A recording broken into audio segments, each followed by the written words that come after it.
The ring-necked pheasant is one of our most popular game birds. Native to China, they were first released in Kansas in 1906. Since then, pheasants have become a favorite with many people, hunters and non-hunters alike. Historically, pheasant production was highest in the western regions of Kansas. Today, however, the best pheasant range remaining is in the north-central region of the state. The fact that pheasant numbers aren't what they used to be in western Kansas is no revelation to any careful observer. But for many people, changes that occur over long periods of time may go virtually unnoticed. The truth is that information collected by the Kansas Department of Wildlife and Parks shows pheasant populations in serious decline. For more than 40 years, about 350 rural mail carriers who work within Kansas pheasant range have voluntarily counted wildlife during 4 weeks each year. When all that data is summarized, a depressing picture emerges. Nearly all the counties on the high plains of Kansas have lost at least half of their pheasants since counts were begun. Pheasant populations in many counties have plummeted more than 75%. Why would regions of Kansas that were prime pheasant range as recently as the early 1980s contain far fewer pheasants today? To answer that question, it's necessary to look at the biological needs of the species. For any species of wildlife to flourish, adequate habitat must be provided throughout all the seasons. That habitat must offer food, escape from predators, and protection from extremes in the weather at all stages of the life cycle. The most obvious need on the Great Plains is protection from harsh winter weather. However, experience has shown that successful reproduction is often more critical for Kansas pheasants. The pheasant reproductive season may be divided into two distinct phases: the nesting phase, beginning in April and May, and the brood-rearing phase, which begins the moment a hen leads her hatchlings from the nest. Pheasants have traditionally nested quite successfully in growing winter wheat fields. Since wheat is still the most prevalent crop grown in western Kansas, and since the Conservation Reserve Program has provided native grasses as an additional option, nesting habitat has seldom limited pheasant numbers in our state. Severe spring weather patterns, including drought or persistent cold and wet weather, can reduce nesting success, but such problems are temporary and can't account for the long-term decline of pheasants in western Kansas. Since nesting habitat is seldom severely limited, biologists have begun to look at the brood-rearing portion of the reproductive period. Randy Rogers is a research biologist for the Kansas Department of Wildlife and Parks. He's been monitoring Kansas pheasant populations for 18 years. You know, nesting, while is critical, really hasn't changed all that much. We've always had a tremendous amount of wheat, which is actually a pretty good nesting cover for a variety of reasons. We've still got an awful lot of wheat, and so nesting really doesn't appear to be a limiting factor. What has changed tremendously is the brood cover, and by that I'm talking about broadleaf plants, weeds. You know, if you don't have the broadleaf weeds, which provide, you know, excellent place for the little chicks to run around underneath, find the insects that they got to have for the first 6 weeks of their life, then those little guys are going to basically starve to death. In the past, the highest pheasant populations have been in the drier regions of Kansas, where wheat fallow is still the most common cropping system. Winter wheat is planted in the fall and harvested the next summer. Once the crop is harvested, the field is rested or fallowed for more than a year for the purpose of storing moisture in the soil. This fallow phase traditionally provided much of the habitat that nurtured broods and later provided winter cover for pheasants. Rogers has studied pheasant use of fallowed lands extensively. One factor that has become clear is that the height of the stubble left after wheat harvest is of critical importance. His data showed that pheasant use of stubble 15 inches or taller averaged 10 times greater than their use of stubble shorter than 10 inches. One of the most important decisions that the farmer makes that affects wildlife probably comes right here at wheat harvest. You know, how high you set your header can make all the difference between having lots of pheasants and cottontails, songbirds out there, or having a stubble field that is pretty much barren. Basically what we found is that for every 5 inches of stubble height that you can add to your stubble, you're going to triple the number of pheasants that are going to be out there in that field. In other words, if you cut it, say 6 to 9 inches or so, you're not going to have very many birds out there.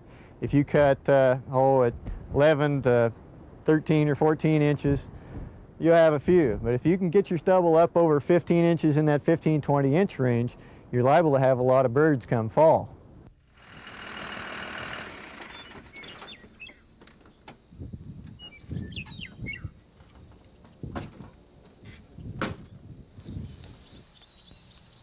In the 1960s and 70s, the average wheat plant grew to a height of at least 30 inches. After harvest, those fields contained stubble averaging around 18 inches tall, a situation ideal for pheasants. Unfortunately, those taller varieties would sometimes lodge, a tendency to lay over under the strain of windy, wet conditions. Lodging makes the crop more difficult to harvest, often resulting in reduced yields. In response to this problem, shorter varieties were developed, and today these new shorter varieties have become widely used on the high plains. The Kansas weather only compounds the situation. Even light hailstorms can break wheat stalks over, so farmers must run their headers very low in order to harvest the grain. For a pheasant brood hatched in such a field, this stubble is simply too short to ensure their survival.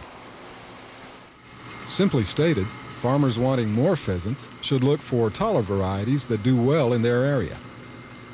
No matter what varieties are planted, the combine header should be run as high as possible at harvest. Running a header lower than the lowest heads actually can result in a net loss of grain. Research performed at Kansas State University has shown that running excess straw through a combine reduces harvesting efficiency. Mark Schrock is a professor of agricultural engineering at Kansas State University. He specializes in ag machinery and grain harvesting in particular. Several of the controls that are most commonly used by the operator are the header height and the ground speed on the combine. Header height is one of these things that we don't think about too frequently, but I've seen crops of wheat that were waist high or close to it that were cut 6 or 8 inches off the ground. Now, unless the crop is leaning badly or has some hail damage, there's really no reason to cut it that low. The combine's capacity, it turns out, is determined more by what it has to throw away than the grain it puts in the bin. So if you cut the crop too low, you're making it more difficult for the combine to do its job and harvest the crop. The combine parameter that we talk about most frequently is called material other than grain. We have some graphs that show how capacity drops off as the material other than grain goes up. Most combines respond fairly non-linearly. If you're operating close to the limit, the losses go up very distinctly.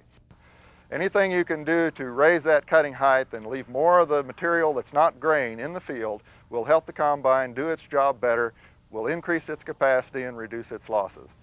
Taller stubble has several advantages from the producer's point of view. It makes it easier to perform subsequent tillage operations. It gives better moisture conservation.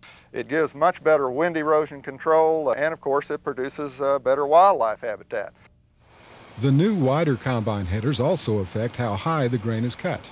One of the reasons that we have for cutting lower is, of course, wider combine headers. As the combine moves through the field, if the header is wider, the roll motion of the combine, the side-to-side rotation, tends to lift one side of the header and lower the other, and that has pushed operators to lower the header lower so they make sure they get all the grain. There's some technology coming that may help this. There are some quick attach duals available. Of course, duals added to the combine as it moves through the field will tend to stabilize this roll motion and reduce the amount of lifting and a lowering of the header from side to side. Recent agronomic research indicates that farmers should cut wheat at no less than 2/3 of the height of the main heads to optimize grain yield, subsequent moisture storage, and erosion control. Attempting to harvest low-yielding short tillers can cut yield in the crop being harvested as well as in future crops. Some Kansas farmers are harvesting their wheat with a new type of combine header called a stripper header. Harvesting with a stripper header has the potential to provide the best possible stubble height. These innovative headers can be run close to the ground to save grain on lodged or bent stalks, yet the straw left after harvest is nearly as tall as before harvesting. Brian Otley farms near Gove with his father Bernard and brother Kelvin. They've been using stripper headers for 3 years.